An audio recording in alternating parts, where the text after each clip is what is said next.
شرک فی العبادت یا شرک فی الحقوق، اللہ کے حقوق کے لیے ایک لفظ استعمال کریں گے تو وہ کیا ہے؟ عبادت۔ وما خلقت الجن والانس الا لیعبدون، میں نے جنوں اور انسانوں کو پیدا ہی اس لیے کیا کہ میری عبادت کریں۔ اب عبادت میں شرک اگر ہوگا تو یہ شرک کی تیسری قسم ہو جائے گی۔ عبادت میں شرک سے مراد کیا ہے اس کو سمجھیے۔ عبادت کے دو جز سمجھ لیجئے، جیسے ایک میرا یہ جسم ہے، ایک اس میں روح ہے۔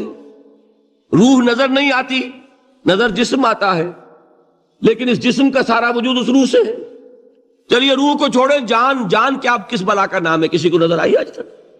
لیکن یہ جان ہی ہے جو اس جسم کو قائم رکھے ہوئے ہے۔ اسی طرح عبادت کا ایک جسم ہے، ایک جان ہے۔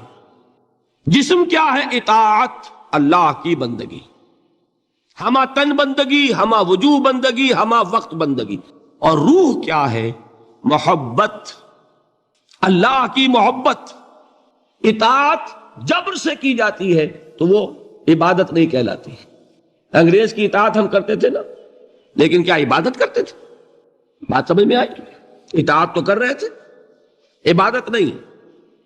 عبادت اس اطاعت کو کہتے ہیں جو کسی ہستی کی محبت سے سرشار ہو کر ہمہ وقت، ہمہ تن، ہمہ وجوہ کی جائے۔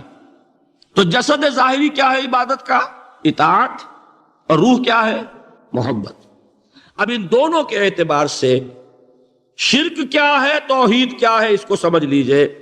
اطاعت میں توحید کیا ہے کہ مطاع مطلق صرف اللہ، باقی ساری اطاعتیں اللہ کی اطاعت کے تابع۔ نفی نہیں ہے، والدین کی اطاعت کرو، لیکن جہاں والدین حکم دیں اللہ کے حکم کے خلاف، بات ختم، اطاعت نہیں ہوگی۔ بیوی شوہر کی اطاعت کرے، آپ اولو الامر کی اطاعت کرے، شاگرد استاد کی اطاعت کرے، مرید پیر کی اطاعت کرے، لیکن کیا پیر کو یہ بھی حق ہے کہ اللہ کے کسی حکم کو منسوخ کر دے، رسول کے کسی حکم پر اپنے حکم کو ور کرے، بالا تر رکھے؟ اصول کیا ہے کہ اطاعت مطلق، unconditional, unlimited obedience is due only to Allah. All the other obediences are limited by His injunctions. اس کو حضور نے کیسے بیان کیا؟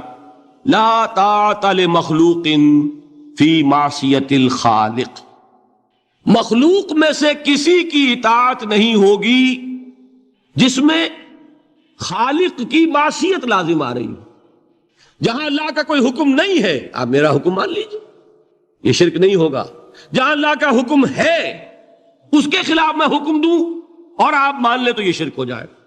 اب اس کو اپلائی کیجئے، ایپلیکیشن بالکل انڈیویجول لیول پر کیجئے۔ پہلے اللہ کا حکم کیا ہے؟ فجر کا وقت ہو گیا، نماز پڑھو۔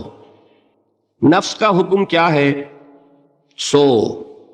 آپ نے اطاعت کی، نفس کی، آپ کا مطاع کون ہوا؟ نفس۔ اور اللہ کی معصیت میں ہوا کہ اس کے حکم کے تابع ہوا، تو آپ کا نفس کیا بن گیا؟ آپ کا خدا، معبود۔ اس شرک کو پہچانیے ذرا، کون بچے گا؟ اب بات سمجھ رہے؟ اگر تو وہ فارمولہ صحیح ہے تو پھر یہ اپلائی ہو گیا۔ اب آپ کے اندر اتنی ہمت ہونی چاہیے، یا یہ سوچئے کہ فارمولے میں غلطی ہے، یو کین ریفر بیک، آئیے دوبارہ دیکھیے، فارمولہ صحیح ہے۔ لا طاعت لمخلوق، میرا نفس مخلوق ہے کہ خالق ہے؟ مخلوق۔ میں نے اپنے نفس کی اطاعت کی اپنے خالق کی معصیت میں، تو میرا مطاع کون ہوا؟ نفس۔ جو مطاع ہے وہی معبود ہے، میرا معبود کون ہوا؟ نفس۔ اس کو کہتے ہیں مولانا روم، میرا نفس بھی فرعون سے کم نہیں ہے۔ فرعون نے کیا کہا تھا کہ یہ مملکت میری ہے مصر کی، یہاں میرا قانون چلے گا، الیس لی ملک مصر، کیا مصر کی حکومت میری نہیں ہے؟ میں نہیں جانتا کون اللہ کون رسول، کیا حکم صحیح کیا غلط، میرا حکم چلے گا۔ تو میرا نفس بھی تو یہی کہتا، میں نہیں جانتا کیا اللہ کا حکم کیا رسول کا حکم، میری مرضی پوری کرنی پڑے گی، میری خواہش، میری چاہت، میری تمنا وہ پوری کرنی پڑے گی، اور ہم ہاتھ جوڑ کر اس کے آگے کھڑے ہو جائیں کہ بھائی ٹھیک ہے جو تیری مرضی۔ اللہ کی مرضی پیچھے، تیری مرضی پہلے، تو معبود کون ہوا؟ قرآن سے سند چاہیے۔ قرآن نے فرمایا ارأیت من اتخذ الہہ ہواہ، کیا تم نے دیکھا اس شخص کو جس نے اپنی خواہش نفس کو اپنا الہ بنا رکھا ہے؟ الہ کا لفظ وہ ہے جو آپ کے کلمہ طیبہ میں ہے، کہہ رہا ہے لا الہ الا اللہ اور تسبیح پڑھ رہا ہے لا الہ الا اللہ، اور جب فارغ ہوتا ہے تو نفس کو فوراً معبود بنا لیتا ہے۔ ارأیت من اتخذ الہہ ہواہ، کیا تم نے دیکھا اس شخص کو جس نے بنا لیا اپنی خواہش نفس کو اپنا معبود؟ اچھا، اسی کو میں اب ٹاپ پر لے جا رہا ہوں، درمیان میں فل ان دی بلینکس آپ کر لیجئے گا۔ یہ میں نے کہا تھا انڈیویجول میں، اب آئیے کلیکٹیو لائف جو ہے، قومی زندگی، اس میں سب سے اونچی چیز کیا ہوتی ہے؟ کسی بھی ریاست کا دستور۔ دستور میں کیا بات طے ہوتی ہے؟ اولین کہ حاکمیت کس کی ہے، ٹھیک؟